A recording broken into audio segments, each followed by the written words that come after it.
اعوذ باللہ من الشیطان اللعین الرجیم بسم اللہ الرحمن الرحیم قال رسول اللہ صلی اللہ علیہ وآلہ وسلم من عرف نفسہ فقد عرف ربہ۔ پیغمبر اسلام صلی اللہ علیہ وآلہ وسلم ارشاد فرماتے ہیں کہ جو شخص اپنے نفس کو پہچان لے گویا اس نے اپنے خدا کو پہچان لیا۔ سلسلہ دروس اخلاق کا یہ آج 21واں درس ہے۔ ہماری گفتگو خود سازی کے مراحل کے سلسلے میں تھی۔ آج ہم بات کریں گے خود سازی پر نگاہ بد کے اثرات۔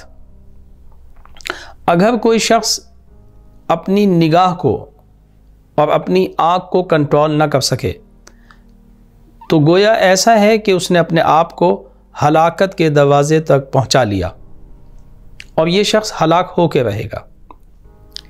نگاہ انسان کی زندگی میں اہم کردار ادا کرتی ہے، اس کی خود سازی میں بھی اور اس کی بدبختی میں بھی۔ لہٰذا پیغمبر اسلام صلی اللہ علیہ وآلہ وسلم سے مروی ہے، آپ نے فرمایا کہ نگاہ بد شیطان کے تیروں میں سے ایک تیر ہے۔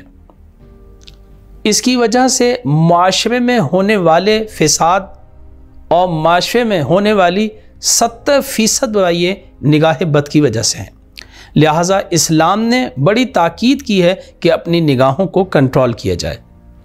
خود قرآن کریم نے سورہ نور کی 30ویں آیت میں پیغمبر اسلام صلی اللہ علیہ وآلہ وسلم کو یہ حکم فرمایا، ارشاد ہوا بسم اللہ الرحمن الرحیم قل للمؤمنین، آپ مومنین سے یہ کہیں یغضوا من ابصارہم کہ وہ اپنی نگاہوں کو نیچا رکھیں، اس لیے کہ بہت ساری معاشرے کی برائییں جیسا کہ ہم نے عرض کیا اسی نگاہ بد کی وجہ سے ہیں۔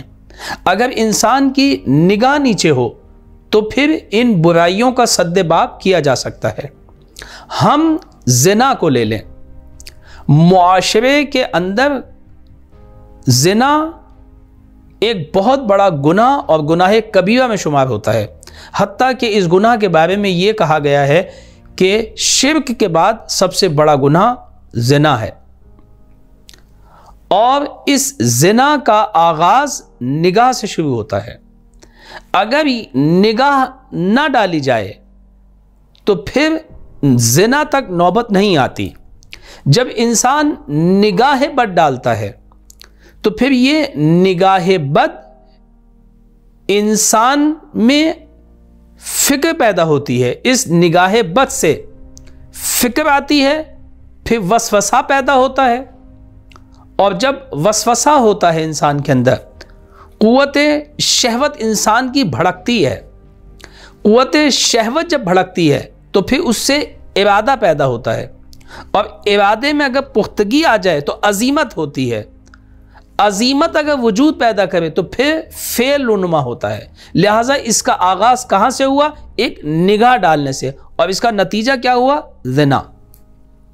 حتیٰ کہ نگاہ بد کو آنکھوں کا زنا کہا گیا ہے، جس طرح سے نامحرم کو ہاتھ لگانا ہاتھوں کا زنا ہے، جس طرح سے غیر شرعی بات کرنا نامحرم کے ساتھ یہ زبان کا زنا ہے، اسی طرح سے نامحرم پہ نگاہ ڈالنا یہ آنکھوں کا زنا ہے۔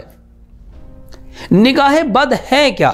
ہم نے عرض کیا بعض لوگ نگاہ بد یہ ہے، بعض لوگ یہ سمجھتے ہیں کہ شاید نامحرم کو شہوت کی نگاہ سے صرف دیکھنا حرام ہے۔ نہیں، ایسا نہیں ہے، بلکہ نامحرم کو شہوت کی نگاہ سے دیکھنا بھی حرام ہے اور بغیر شہوت کی نگاہ سے دیکھنا بھی حرام ہے۔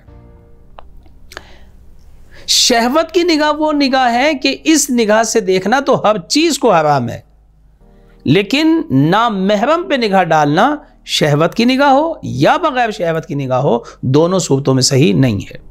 جتنے بھی کزنز ہیں، جتنے بھی اس طرح کے رشتے ہیں، یہ سب کیا ہیں؟ یہ سب آپ کے نامحرم ہیں۔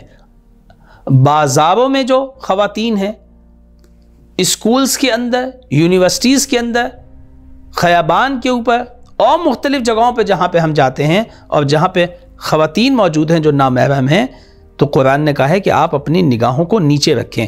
اس نگاہ بد سے سب سے بہترین طریقہ یہ ہے بچنے کا کہ انسان اپنی نگاہوں کو نیچے رکھے، تاکہ وہ اس برائی سے محفوظ رہ سکے اور ان وسوسوں سے اپنے آپ کو بچا سکے۔ وَإِلَّا انسان ہمیشہ اس نگاہ بد کی وجہ سے ذہن میں مختلف قسم کے وسوسے ہوتے رہتے ہیں اور پھر انسان پریشان رہتا ہے۔ نگاہ بد کی وجہ سے انسان کا دل تاریک ہو جاتا ہے، اس نگاہ بد کی وجہ سے۔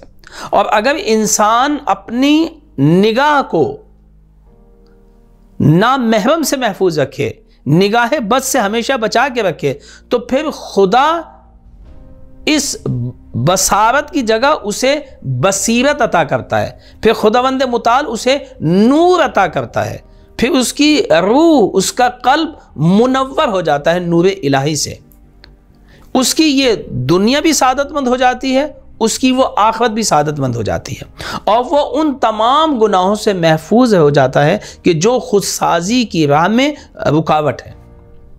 لہٰذا اگر انسان یہ چاہتا ہے کہ وہ اپنے آپ کو بنائے، اپنی اس عمارت، انسانی عمارت کی تعمیر کرے، تو اس کے لیے ضرورت اس بات کی ہے کہ وہ ہمیشہ اپنی نگاہوں کو نیچا رکھے۔ لیکن کیونکہ آج کا معاشرہ اس طرح سے ہے کہ آپ جہاں جاتے ہیں، یونیورسٹیز جاتے ہیں، کالجز جاتے ہیں، بازاروں میں جاتے ہیں، مختلف جگہوں پہ جاتے ہیں، آپ کا واسطہ نامحرموں سے مسلسل پڑتا ہے، تو ایسی صورت میں یہ ہے کہ حد امکان آپ کی کوشش یہ ہونی چاہیے کہ آپ کی نگاہ نامحرم پہ نہ پڑے۔ نگاہ ڈالنا حرام ہے، پڑ جانا حرام نہیں ہے۔ آپ حد امکان کوشش یہ کریں کہ آپ کی نگاہ نہ پڑے، اور ضرورت اگر پڑ جائے تو صرف اسی مقدار کے اندر کہ جتنی ضرورت ہے اور جتنی شریعت نے آپ کو اجازت دی ہے، اس حد تک نگاہ ڈالی جا سکتی ہے، اس کے علاوہ نگاہ نہیں ڈالی جا سکتی، ورنہ انسان کا دل تاریک ہو جائے گا اور انسان ہمیشہ جو ہے پھر وہ بدبختیوں کا سامنا کرتا رہے گا۔ اور اس دنیا کے اندر جو چیز انسانیوں کی پریشانیوں کا سب سے پہلے سبب بنتی ہے اور انسان کے سامنے رکاوٹیں کھڑی کرتی ہے، وہ نگاہ سے کیا ہوا گناہ ہے۔